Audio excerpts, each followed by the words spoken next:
Buenas, estudiantes, ¿qué tal? Vamos a continuar con los contenidos de musculación. Vamos a ver hoy el contenido de métodos de entrenamiento y vamos a avanzar con la teoría de la hipertrofia y las fuerzas máximas, ¿sí? Contenidos, como ustedes saben, claves para lo que estuvimos trabajando hasta ahora. Recuerden que las clases anteriores estuvimos trabajando sobre las manifestaciones de la fuerza, ¿sí? Cuáles eran las capacidades puras. Trabajamos sobre el concepto de la fuerza, ¿sí? Desde el punto de vista de la física, de la biología. Habíamos dicho que la capacidad del músculo de generar una tensión interna para vencer una manifestación externa a una velocidad de desplazamiento determinado era una definición muy acertada de lo que nosotros queremos lograr, ¿sí? Recuerden los fines de la fuerza, para qué nosotros trabajamos fuerzas en el gimnasio.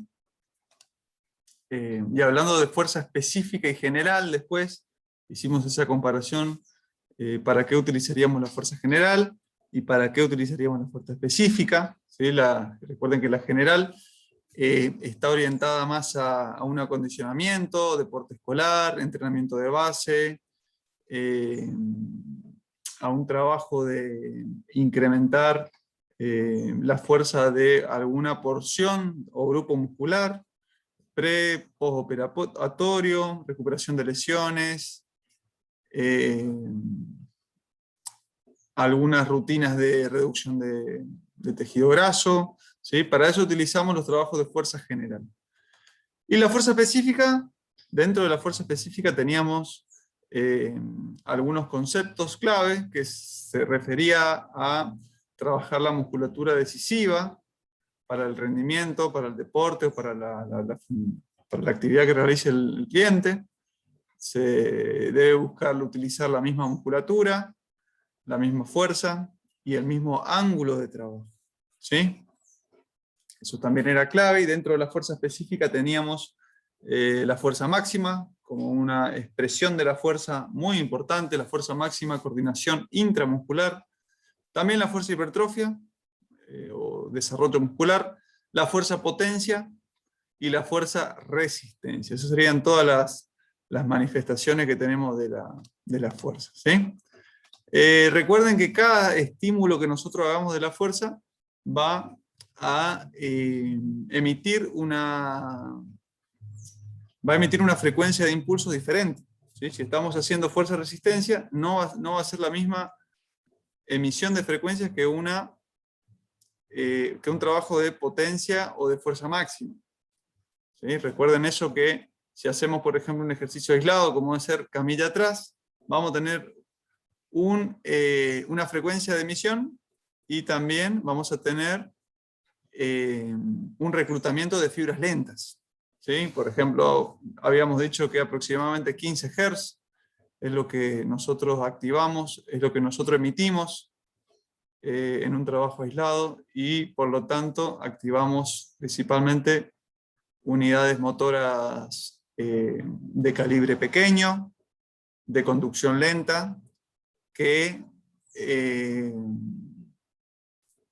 justamente inervan fibras lentas, ¿sí? Acordémonos también del principio de la talla. El principio de la talla dice que las unidades motoras son reclutadas de las de menor talla hacia las de mayor talla, ¿sí? Y la ley de todo o nada, que hacía referencia a que el estímulo debe llegar hasta cierto umbral de excitación para que se dé la contracción muscular, ¿sí? Estas son las dos leyes principales de reclutamiento motor. Bien. Recordemos los tres tipos de fibras musculares que tenemos dentro del tejido muscular, ¿sí? Las de oxidación lenta o tipo 1, o ST, slow twitch, ¿sí? Que son las fibras rojas. Después tenemos las tipo 2A, que son blancas, ¿sí? Tipo 2A, o FT, Fast Twitch, ¿sí? Y después tenemos las tipo 2B, que son las muy rápidas, que también son blancas. O sea, las unidades motoras son rápidas y a su vez las fibras son rápidas. ¿Sí? La teoría de fisiología nos dice que lo que determina la fibra va a ser la unidad motora. ¿Sí? O sea, si la unidad motora es rápida, el nervio motor es rápido, la fibra va a ser rápida. Si queremos estimular las fibras rápidas, necesitamos hacer ciertos estímulos en el gimnasio. ¿Sí? Por ejemplo, a ciertos deportes no les sirven hacer ejercicios de muy baja frecuencia. Como habíamos dicho también que la mayor tasa de reclutamiento y de emisión de frecuencia se da en los ejercicios multiarticulares derivados del levantamiento olímpico, ¿sí? O del levantamiento olímpico o derivado del levantamiento olímpico. Bien, ¿qué más habíamos trabajado esa clase? Recuerden saber algunas características del sarcómero, también algunas características de las fibras lentas y de las fibras lentas y de las rápidas. También trabajamos sobre la fuerza relativa y la fuerza absoluta. ¿Sí? La fuerza absoluta como la fuerza que producimos independientemente del peso. Y la relativa es producida, pero en relación a cada kilogramo de peso que yo tengo. ¿Sí? Entonces, si yo quiero saber mi fuerza absoluta, es lo que yo estoy levantando en cierto ejercicio, y si quiero saber mi fuerza relativa, tengo que dividir la carga, ¿sí? La carga que tengo dividido ¿cómo es? Dividido mi peso. ¿Sí? Entonces, ahí encuentro por cada kilogramo de peso cuántos kilos yo estoy moviendo. ¿Sí? Si muevo más peso por cada kilo que tengo, entonces soy más fuerte. Podríamos decir que somos más fuertes. Después trabajamos con también los conceptos de volumen, tonelaje, peso medio e intensidad, que es la valoración y estadística de los entrenamientos. Recuerden que era el volumen, el tonelaje, el peso medio. Les voy a dejar nuevamente un trabajito después para hacer de eso. Y el concepto de intensidad, ¿no? Que me sirve para saber expresar porcentualmente a qué intensidad estuvimos en ese entrenamiento. ¿Sí? Recuerden que también trabajamos sobre el test de fuerza máxima. Podemos utilizar la tabla que yo ya les había mostrado, o podemos hacer el test que normalmente se ejecuta para encontrar su RM. ¿Sí? Los pasos para llegar al test de fuerza máxima: recuerden una muy buena entrada en calor, una preparación articular, una preparación neuromuscular, después, a medida que me voy acercando al peso, una activación, ¿sí? Cerca del 90-95% de la carga, pocas repeticiones, mucho descanso, 3 minutos como mínimo, y para terminar la búsqueda del peso máximo. ¿Sí? Que no deben pasar muchos intentos no puedo hacer 10 intentos en búsqueda de la fuerza máxima. A eso me refiero, ¿sí? Tengo que tratar de estar como máximo en los 5 intentos, entonces voy buscando una carga que se acerque bastante y que le permita ir progresando en el trabajo al atleta. ¿Sí? Bien, voy a compartir pantalla. ¿Listo? Vamos a compartir pantalla. Así podemos avanzar. Vamos a ver entonces los métodos, pero antes vamos a ver conceptos de hipertrofia y fuerza máxima. ¿Sí? ¿Listo? Bien. Acá, como pueden ver, tenemos... esto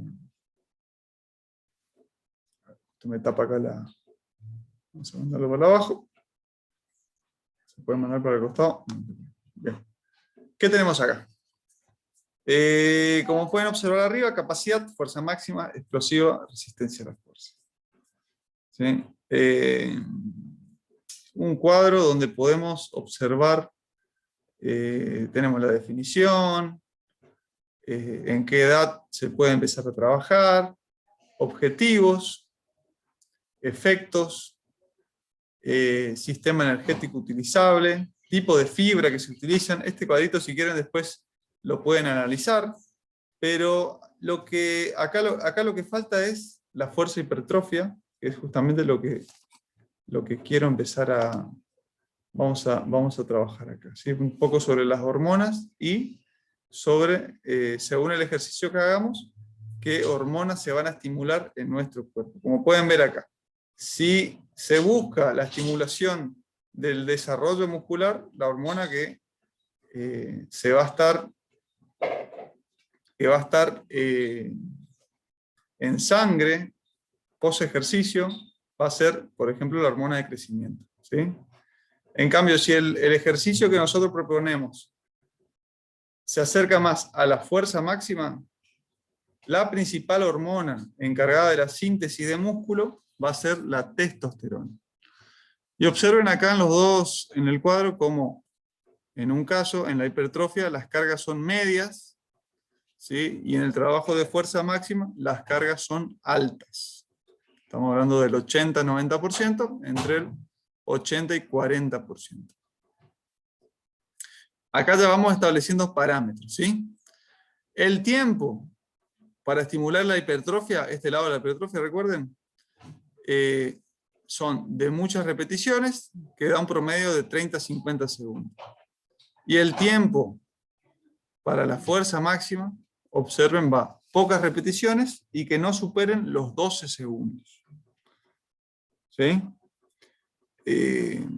Bueno, después volvemos un poquito sobre eso. Vamos a ver un poquito cuáles son las 3 hormonas anabolizantes principales que tenemos en estos trabajos. Anabolizante es lo mismo que decir sintetizante, creación, formación, desarrollo, ¿sí? La testosterona, como dijimos, hormona producida por gónadas masculinas y femeninas. Todos tenemos testosterona. Los hombres tienen 10 veces más testosterona que las mujeres, pero las mujeres también poseen y también tienen la capacidad del desarrollo muscular y de la fuerza máxima, ¿sí? Eso es, si comparamos la fuerza relativa, casi no hay diferencia entre una mujer y un hombre en niveles de fuerza, ¿sí? Casi no hay diferencia. Por otro lado, tenemos la somatotrofina, hormona de crecimiento, hormona también anabolizante, producida en la glándula pituitaria o hipófisis, ¿sí? La somatotrofina o STH también es una hormona que se encarga principalmente de la síntesis, reparación de tejido, reparación celular, permite que nuestro cuerpo se vaya regenerando a lo largo de toda nuestra vida. Y por otro lado, la insulina, hormona generada en el páncreas, también considerada anabolizante porque es la hormona que promueve que nosotros almacenemos los nutrientes dentro de nuestro tejido muscular o hepático. Principalmente es una hormona que controla los niveles de azúcar en sangre y regula la glucemia, o sea, regula la glucemia y permite que sea guardada para la posutilización durante el ejercicio, ¿sí? Entonces son hormonas que... Por otro lado tenemos el cortisol, hormona mal llamada del estrés, sino que es una hormona antiestrés, o también una hormona del estado del estrés, que aparece en el estado del estrés justamente para continuar el ejercicio, para continuar la actividad, activando un montón de mecanismos compensatorios que nos permiten, por ejemplo, continuar el ejercicio y mantener la intensidad, ¿sí? Pero si queremos conseguir buenos progresos en nuestro entrenamiento, tenemos que tratar de evitar que esta hormona esté alta todo el tiempo, las 24 horas del día en nuestra sangre, ¿sí? estimulamos esta y tratamos que esta no aumente por arriba de los niveles normales, ¿sí? Acá, por ejemplo, ven la secreción de hormona de crecimiento durante el día. Es una hormona que justamente en la fase de sueño es su momento de liberación máximo, ¿sí? Aproximadamente después de las 2 horas que nos dormimos, comienza a llegar el pico de liberación. Acá lo pueden ver entre las 2, 4 de la mañana, más o menos entre las 2 de la mañana, se da el pico para una persona que se acuesta antes de las 12, ¿sí? Por eso es importante cenar antes y poder tener 7, 8 horas de sueño, ¿sí? Cambio la testosterona, hormona, observen que durante el día los niveles de hormona de crecimiento son bajos, ¿sí? El pico está a la noche. ¿Nosotros podemos aumentar acá el pico de hormona de crecimiento? Sí, podemos. Y ahora lo vamos a ver cómo, ¿sí? En cambio la testosterona también durante la noche presenta unos niveles más bajos relativamente que durante el día, ¿sí? Ven que a partir de la mañana hasta a las 9 de la mañana aproximadamente se da el pico, después comienza un leve descenso, a las 3 de la tarde tenemos otro pico, y comienzo hasta llegar a los niveles más bajos cerca de la medianoche. ¿Sí? Perfecto. ¿Todavía no? Entonces, una vez que tenemos en cuenta las hormonas, vamos a empezar a planificar y a ver los conceptos de hipertrofia. Término médico hace referencia al aumento de un órgano o sus partes como consecuencia del incremento del volumen o de la cantidad de células. ¿Sí? En realidad la cantidad de células no ocurre, no estamos hablando de la hipertrofia. En el tejido muscular nos vamos a dar cuenta que no existe la hiperplasia, ¿sí? Pero sí nos vamos a referir al término del aumento del tamaño del músculo, de la talla, del número de miofibrillas y densidad sarcomérica. Ese sería un concepto más acorde a la musculación, ¿sí? Ahora pueden observar acá.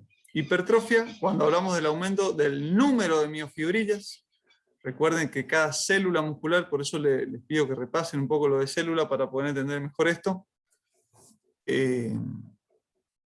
Cada célula muscular o cada fibra muscular está compuesta a su vez por subunidades contráctiles llamadas miofibrillas, ¿sí? Entonces, si decimos el aumento de la talla del músculo por aumento del número de miofibrillas, estamos hablando que no hay aumento del número de células, sino que hay aumento del número de miofibrillas dentro de la célula. ¿Sí?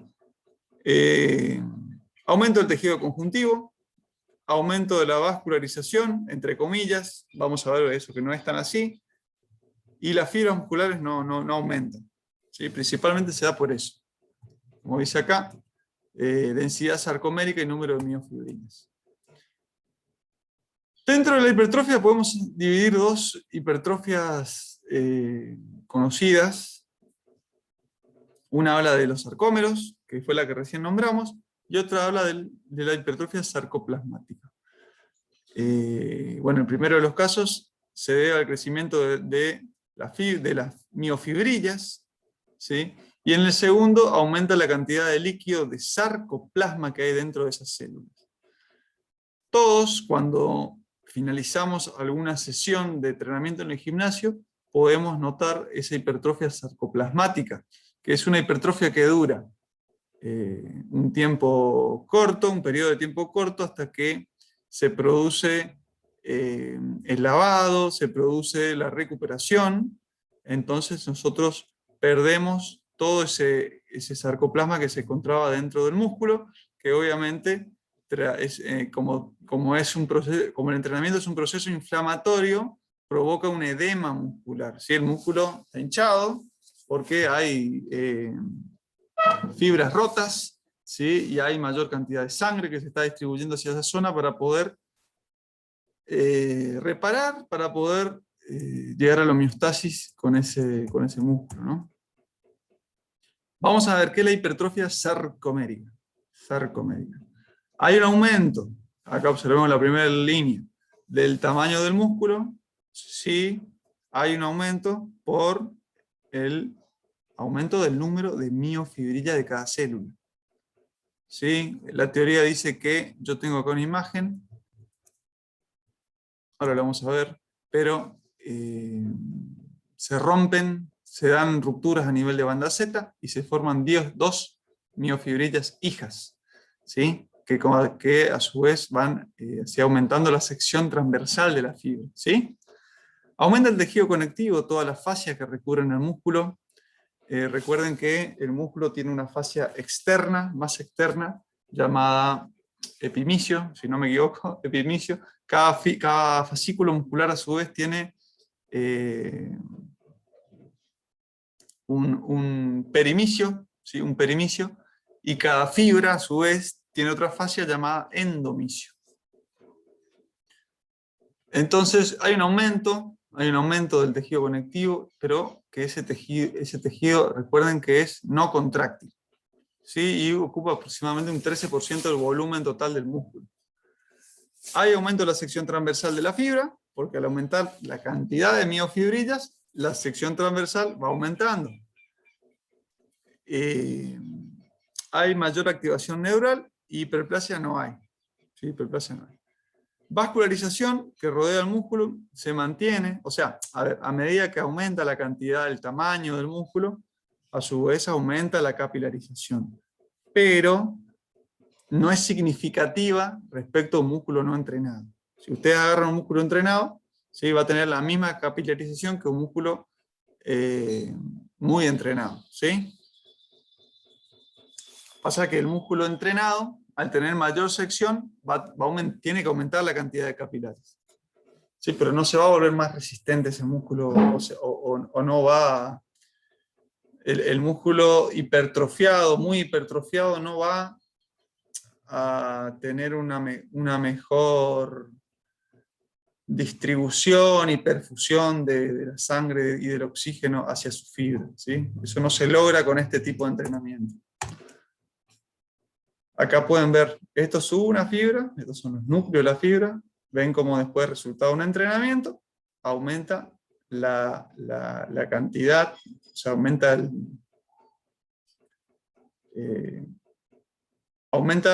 el tamaño de la miofibrilla, ¿sí? Y tienen tendencia a multiplicarse, porque se van rompiendo por las bandas Z, ¿sí? O sea, esta que está acá, ven como ven la imagen, se rompe y forma dos miofibrillas hijas, ¿sí? Que hacen crecer a su vez la célula. Bueno, ahí pueden ver el aumento de la talla de la miofibrilla y el aumento del número de miofibrillas. Son los dos conceptos principales que nos dicen que la hipertrofia se logra gracias a este concepto fisiológico. ¿Sí? O sea, hay aumento de talla, del tamaño de la miofibrilla, y a su vez puede dividirse y transformarse en dos miofibrillas que también hacen crecer la talla muscular. Bueno, esto es una relación entre fibras y número de miofibrillas. Acá tenemos la sección de la fibra, ¿sí? O sea, va aumentando, se hace cada vez más grande la sección de la fibra a medida que van aumentando el número de miofibrillas. Es lo que nos dice este gráfico. ¿Sí? A mayor número de miofibrillas, mayor sección transversal del músculo. Acá ven lo que hablábamos recién, se rompen las bandas Z, hay rotura de banda Z, entonces se separa, este es un sarcómero, este es otro sarcómero, estos se separan y forman dos miofibrillas hijas. ¿Sí? Este proceso necesita, acuérdense, de las hormonas anabolizantes para poder, y de una buena alimentación, para poder repararse y lograr el cometido de la formación de músculo. Acá pueden ver cuando hablamos de aumento de capilares que no es significativo. Los corredores de resistencia, ¿sí? Son los que tienen mayor número de capilares. Ellos sí aumentan el número de capilares por milímetro cuadrado. En cambio, fíjense la comparación acá entre sedentarios y halterófilos, ¿sí? Que no hay, significativamente no hay ninguna diferencia. No hay ninguna diferencia, ¿sí? Bien. Después vamos a llegar a las directrices, porque ahora estamos hablando bastante de teoría, vamos a ver cómo aplicar esto, pero recuerden que tenemos también la hipertrofia sarcoplasmática, muchos fisicoculturistas lo utilizan antes de la exposición, pero es una hipertrofia que todos la podemos vivenciar cuando terminamos el entrenamiento, post-entrenamiento, como explicamos hace un ratito. Aumenta la cantidad de líquido intracelular, del sarcoplasma, del músculo. Aumenta los depósitos de energía. A ver, a medida que vamos aumentando la hipertrofia, también sí se da un aumento de los depósitos, ¿sí? Las fibras musculares van aumentando un poco los depósitos de glucosa. También de fosfocreatina. La fosfocreatina, a su vez, la glucosa arrastra agua y la fosfocreatina también, por lo tanto, a medida que aumenta el depósito, también aumenta la cantidad de agua en el músculo. Lo que sí se da es una disminución de la densidad de las mitocondrias y enzimas oxidativas. O sea, el músculo no se vuelve mucho más aeróbico, va perdiendo capacidad aeróbica a medida que se va volviendo cada vez más grande. ¿Sí? Esto es uno de los efectos negativos de aumentar mucho la masa muscular. Acá pueden ver, esto es una fibra muscular, estas son las miofibrillas, que dijimos que aumentan de talla y de número. Hipertrofia miofibrilar, hipertrofia sarcoplasmática. ¿Sí? Hacemos un trabajo con mucha repetición y carga liviana, ocurre esto, se hincha el músculo. Después de un periodo de trabajo de hipertrofia, la hipertrofia miofibrilar o sarcomérica es lo mismo, ocurre eso, ¿sí? Acá ven otro ejemplo de lo mismo. Hipertrofia sarcoplasmática, hipertrofia miofibrilar. Así estaba antes el músculo, antes de pensar el entrenamiento. Bueno, acá en esta figura tienen un resumen de los mecanismos de la hipertrofia. ¿Sí? Miofibrillas, aumentando en tamaño y número. Tejido conjuntivo. ¿Sí? Vascularización. Y hiperplasia no está comprobado. Esto está sacado del libro de Cometti, ahí lo pueden reforzar si quieren en el libro de los métodos modernos de la musculación. Bien, ahora, respecto a las directrices del trabajo de hipertrofia. ¿Para qué lo utilizamos como objetivo? ¿Para qué lo utilizamos? Acondicionamiento escolar, rehabilitación, alto rendimiento deportivo. Puede ser utilizado, la hipertrofia es un método utilizado para muchos, con muchos niveles de aplicación, objetivos. Sí, pero acompaña a la mayoría de los deportistas a lo largo de su carrera. La intensidad es importante, que nos quedemos por ahí en alguna materia, en otra materia se diferencian las intensidades. Yo no considero en realidad los autores en que me baso, consideran entre una media entre el 50 y el 80%. ¿Sí? Es una carga que me permite hacer más de 6 repeticiones, ¿sí? Me permite hacer más de 6 repeticiones, que es el objetivo de la hipertrofia, ¿sí? Hacer más de 6. Velocidad, lento y sin interrupciones. Tenemos que superar los 12 segundos, ¿sí? Por cada serie. Aproximadamente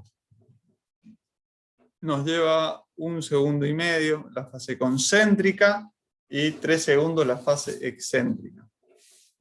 Descanso, como pueden observar, corto, de entre 1 a 2 minutos. Un momentito, por favor.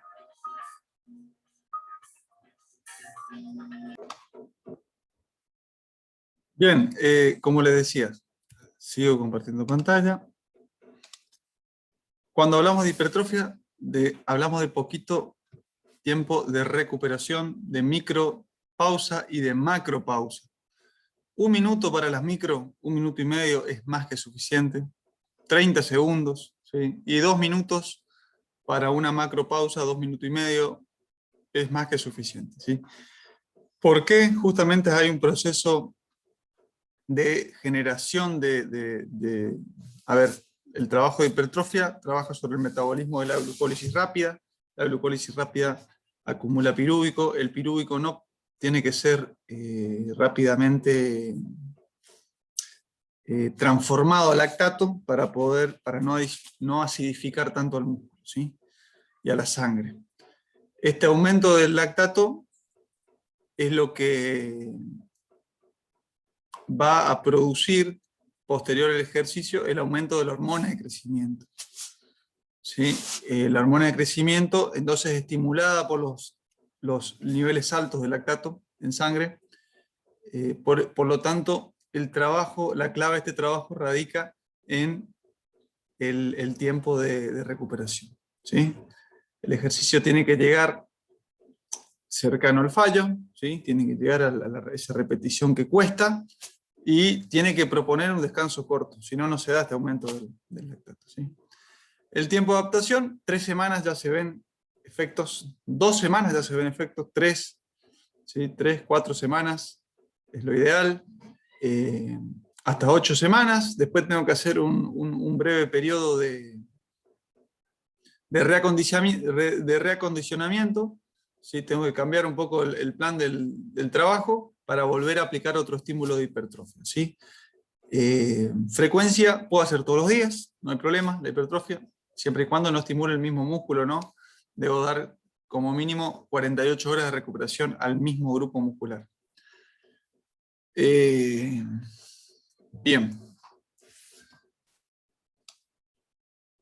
Desventajas del trabajo de hipertrofia. Con relación al tiempo, el aumento de la fuerza es baja. Recuerden que la fuerza es igual a masa por aceleración. Si aumento la masa, aumento la fuerza, ¿sí?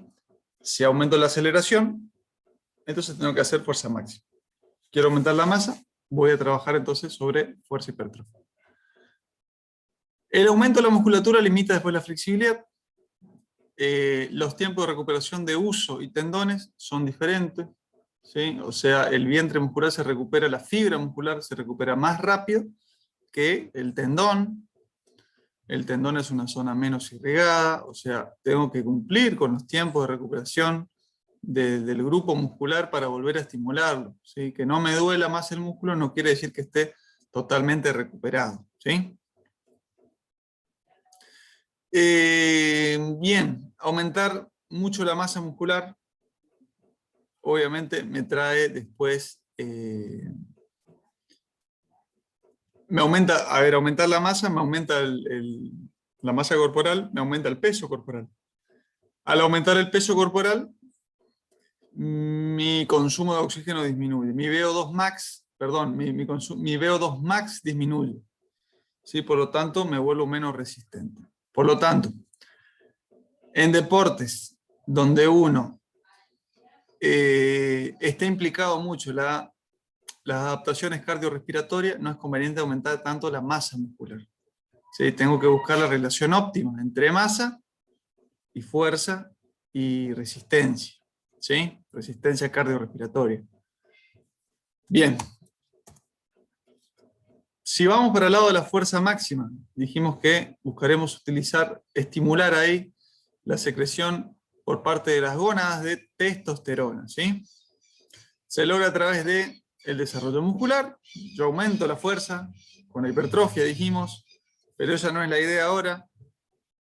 Aumento principalmente por una coordinación intramuscular, me vuelvo más coordinado, intra e intermuscularmente, o sea, intra adentro del músculo, adentro de la fibra, e intermuscular entre varios músculos, ¿sí? Entre varios músculos.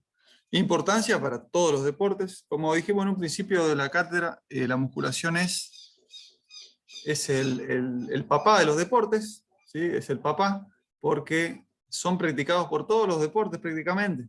Entonces, mejorar la fuerza de la musculatura implicada justamente en el deporte y con el gesto me va a permitir mejores prestaciones, ¿sí? Bien, ¿cuáles son las directrices para un entrenamiento de fuerza máxima? Hablamos del 80%, hasta el 80 hipertrofia. Entonces al 80 comienza el trabajo de fuerza máxima. Hasta arriba, hasta el 100%, hasta el 110, hasta el 120, ya en trabajos excéntricos. Si estamos hablando después del 100%, trabajos excéntricos. Repeticiones de 1 a 6, menos de 12 segundos. Esto tiene una explicación. A mí me gusta, o por lo menos yo la encuentro desde el punto de vista de los fosfágenos. Uno trata de estar en el sistema energético de los fosfágenos, de la fosfocreatina, para generar en 10-12 segundos mucho ATP.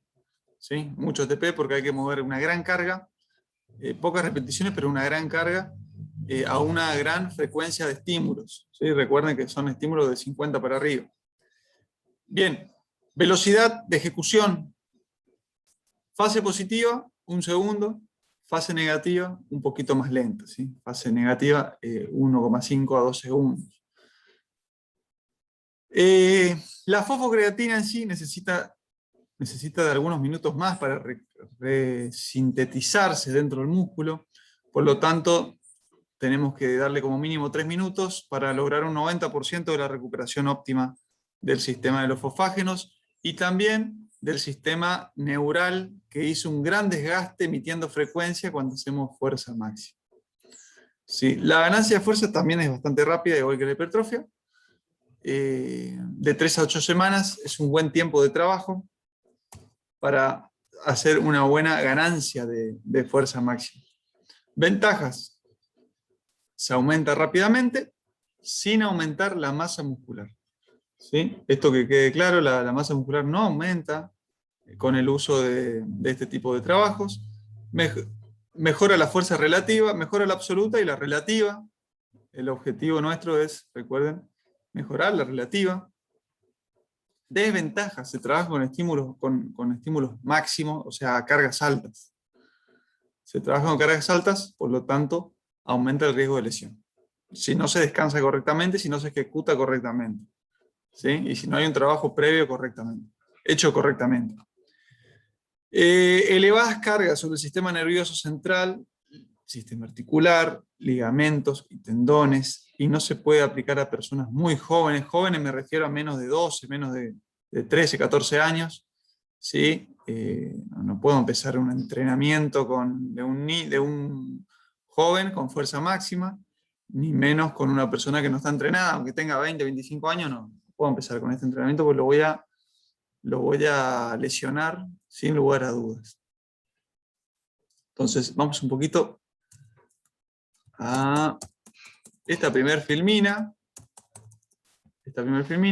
Observen cómo, si yo quiero estimular la fuerza máxima, entonces las cargas son altas. ¿Sí? La velocidad la velocidad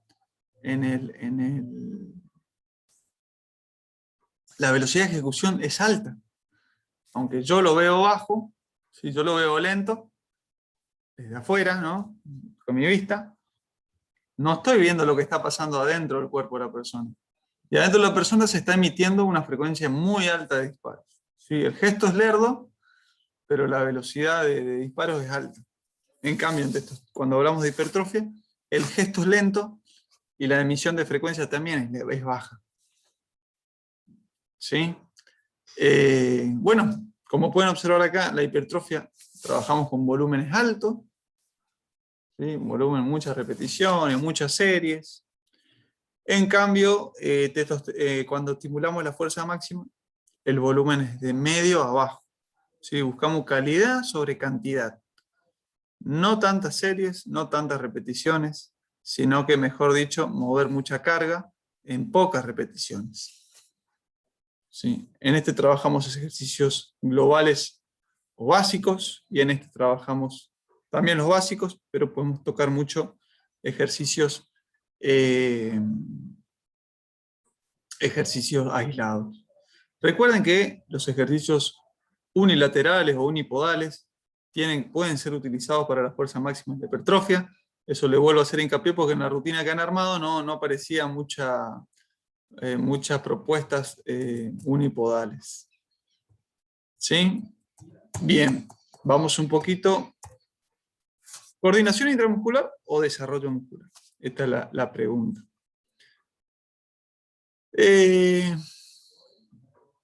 Yo tengo que buscar el equilibrio, vuelvo a reiterar, tengo que buscar el equilibrio entre la fuerza máxima y la fuerza hipertrofia.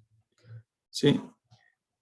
Atletas ya entrenados prácticamente no realizan fuerza hipertrofia, no quieren ganar más masa muscular porque no necesita, se hace un trabajo de mantenimiento. Ustedes ven, a ver, el basquetbolista trabaja la fuerza hipertrofia, seguramente que en una etapa lo trabaja, ¿sí? Pero después ustedes lo ven siempre en eso que juegan 2 partidos, 3 partidos por semana, siempre lo ve con la misma masa muscular, ¿sí? Ellos mantienen la masa muscular y no es el objetivo desarrollar una gran masa muscular para un basquetbolista, por ejemplo, ni para un nadador, ni para un palista, ni para un remero. Será diferente para otros deportes que sí lo requieren, ¿sí? Pero busquemos el equilibrio. Estas son las tablas de porcentaje de carga, donde ustedes pueden tener pegados ahí en sus gimnasios. Por ejemplo, si trabajan con una persona que mueva 120 de máxima, ¿sí? Acá tienen la distribución más de las cargas. Entonces, si la persona tiene de fuerza máxima 120 kilos, ¿sí? Su 100% es 120, ¿no? Voy a correr un poquito esto. Su 95, si observamos acá, nos vamos hasta la otra punta. Su 95 es 114 kilos. Su 90 es 108, su 85 es 102. ¿Sí? Es una tabla de guía para manejar cargas fácilmente cuando hacemos trabajos de hipertrofia o de fuerza máxima dentro de la sala de musculación. ¿Sí? Bien. Continuamos. Vamos a ver los métodos. La idea es que ustedes para la clase que viene ya puedan planificar. Así que vamos a explicar cuáles son los métodos para la hipertrofia de máxima. Ya tienen las directrices principales, que son tiempo de número de series, número de repeticiones, descanso, ¿sí? Y semanas que tardo en obtener la ganancia, las adaptaciones específicas. ¿Sí? Bien. Comparto pantalla. Entonces, a todo eso, recuerden que en las rutinas ustedes tienen que organizar los grupos musculares, cómo lo van a distribuir y principalmente qué métodos van a utilizar. Eso me parece muy importante. Entonces vamos a hacer un pequeño resumen de los métodos más utilizados. Como ustedes saben, para las rutinas de adaptación general hemos utilizado tanto el circuito como el trabajo de carga estable. O sea, hago 3 series de 15 repeticiones de mariposa, ¿sí? Por ejemplo, para pectorales. Ahora, vamos a ver un poquito las otras aplicaciones que tenemos para estos métodos. Carga estable, por ejemplo. Lo puedo utilizar tanto para la fuerza máxima, o para la fuerza hipertrofia, o para las rutinas de adaptación. Eso lo hemos visto ahora. Lo hemos visto en las clases pasadas. ¿Sí? La carga se mantiene estable, pero varían las repeticiones. Por ejemplo, día 1 va a trabajar el entrenamiento del día 1, la primera serie, 8 repeticiones. ¿Sí? La serie 2, 8 repeticiones. La serie 3 no llega a las 8, llega a las 7 repeticiones. ¿Qué hizo el sujeto? Mantuvo la carga, ¿sí? Y trató de mantener el número de repeticiones. Pero la carga se mantuvo estable. Día 2, el sujeto va al gimnasio, pero me mantienen las 3 series, las 8 repeticiones. ¿Sí? Y el día 3, que concurre al gimnasio, como ya me maneja bien la carga, ¿sí? ¿Qué hago? O aumento el número de repeticiones y mantengo la carga, ¿sí? Mantengo la carga, o aumento la carga, les pongo 5 kilos más, un ladrillo más, lo que fuere, y mantengo las repeticiones. Son las dos opciones que tengo para ir variando este método de carga estable. Pero así como dimos el ejemplo de 8 repeticiones, podemos trabajar por 6, podemos trabajar por 12, podemos trabajar por 15, podemos trabajar por 3, dependiendo si vamos a hacer hipertrofia, fuerza máxima, o si vamos a hacer adaptación general. En cuanto a pirámide ascendente, justamente lo que vamos a intentar acá es aumentar la carga y disminuir el número de repeticiones. ¿Para qué lo utilizamos? ¿Con qué objetivo este método? Fuerza máxima, fuerza hipertrofia. Adaptación general no es tan recomendado, ¿sí? Aunque es un método seguro que, porque voy entrando en calor, a medida que me voy acercando a las cargas más pesadas, voy entrando en calor, ¿sí? Por ejemplo, la primera serie con 50, 10 repeticiones. Segunda serie, le agrego 10 kilos, bajo la repetición, 9 repeticiones. Tercera serie, agrego 10 kilos más, bajo las repeticiones. Y así sucesivamente para hacer, por ejemplo, este trabajo que, como ustedes ven, está mucho más cerca de la hipertrofia que de la fuerza máxima. ¿Sí? Obviamente que entre serie y serie hay descansos. Recuerden, si estamos haciendo hipertrofia, descansos cortos de 1 minuto, 1 minuto y medio máximo. Pirámide descendente. No es un método para los que se inician, ¿sí? Es un método ya para personas experimentadas en el gimnasio, utilizado más para la fuerza hipertrofia que para la fuerza máxima, ¿sí? ¿Y en qué consiste? Disminuyo la carga, pero aumento el número de repeticiones. Arrancás la primera serie con la máxima carga, ¿sí? Y con la mínima repetición que puedas hacer. En este caso la persona hace 6 repeticiones con 100 kilos. Disminuyo la carga, aumento la repetición, disminuyo la carga, aumento la repetición, disminuyo la carga y aumento la repetición, ¿sí? ¿Qué estuvo haciendo el sujeto?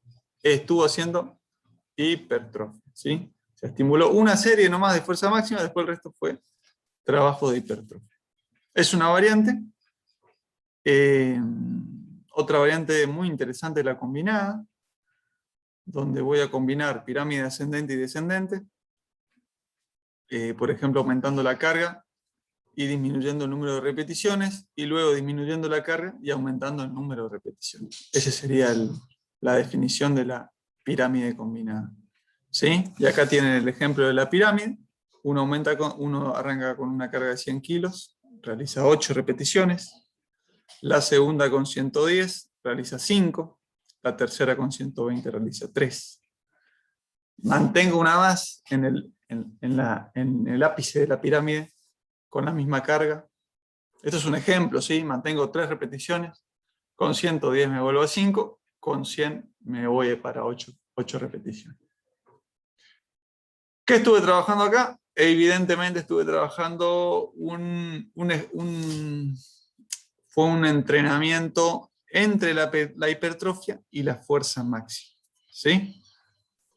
Muy buen trabajo, esto es recomendado. Bien, vamos a otro método. Es recomendado tanto para la fuerza máxima como para la hipertrofia. Vamos a otro método exclusivo para la hipertrofia, ¿sí?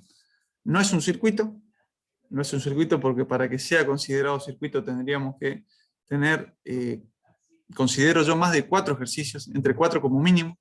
Lo que vamos a hacer acá es la combinación de 2 ejercicios seguidos, sin descanso, ¿sí?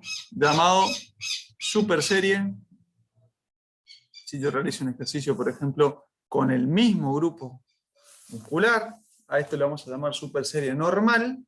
Entonces yo trabajo un ejercicio, por ejemplo, de pectorales, y después trabajo otro ejercicio que sea motor secundario, por ejemplo, para el ejercicio del pectoral. Y hago press banco, me voy a tríceps fondo, por ejemplo, ¿sí? O tríceps polea. Si lo hago de manera aislada, si lo hago de manera super serie aislada, hago un agonista y luego un antagonista. Me voy de press banco nuevamente a un ejercicio de dorsales, ¿sí? Remo en brazo, polea alta, pero respetando el tiempo de 0 recuperación. No descanso entre pectorales y dorsal. Me voy inmediatamente. Eso es clave en este método. Terminando el trabajo del antagonista, ahí sí voy a darle el tiempo de recuperación necesario para volver a recuperar. ¿Sí? ¿De cuánto es ese tiempo? Minuto y medio, 2 minutos, 2 minutos y medio como máximo. Recuerden que estamos en el trabajo de hipertrofia. La triserie.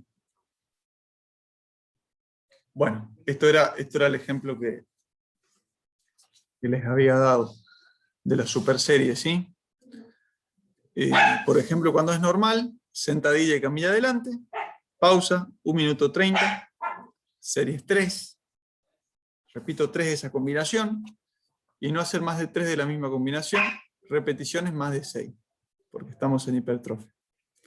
Lo mismo cuando es aislado, por ejemplo voy a hacer pecho con dorsal, y le voy a dar también 1 minuto 30 de recuperación para dar nuevamente la siguiente serie.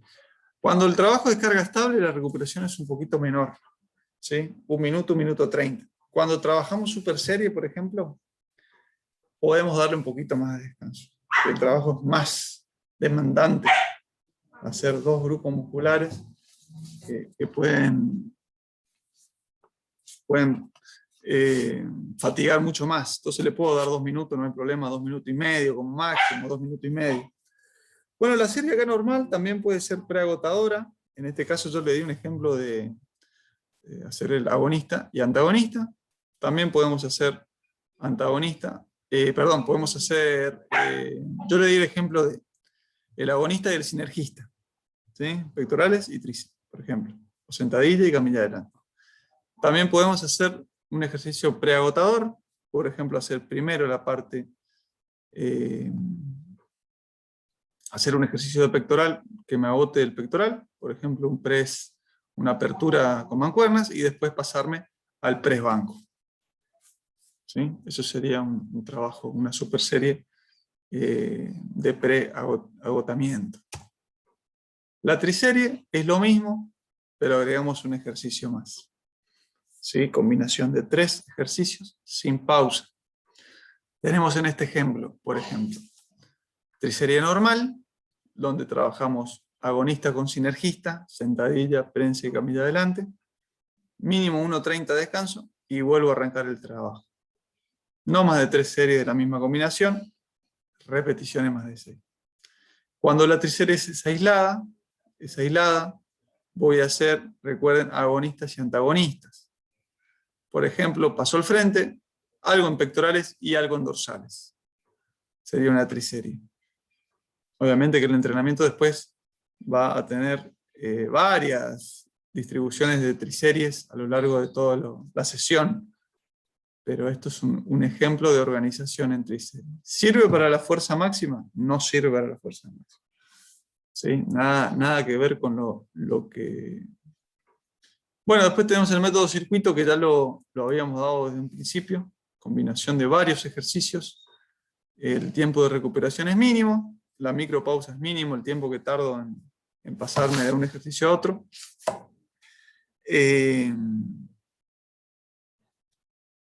Pero la macropausa sí tiene que ser buena, 3 minutos, 4 minutos, es un buen trabajo de macropausa para volver a comenzar el circuito. Recuerden que el circuito puede ser organizado por repeticiones o por tiempo, ambos son válidos, dependiendo del grupo que tengamos, de la experiencia que tengamos. Se van a dar cuenta, no les quiero mezclar tanto ahora, pero para trabajos de resistencia, después conviene hacerlo por tiempo, pero bueno, eso lo vamos a ver un poquito más adelante. ¿Sí? Bueno, estudiantes, estamos por acá. Muchas gracias. Les dejo una preguntita a continuación para que vayan respondiendo, ¿sí?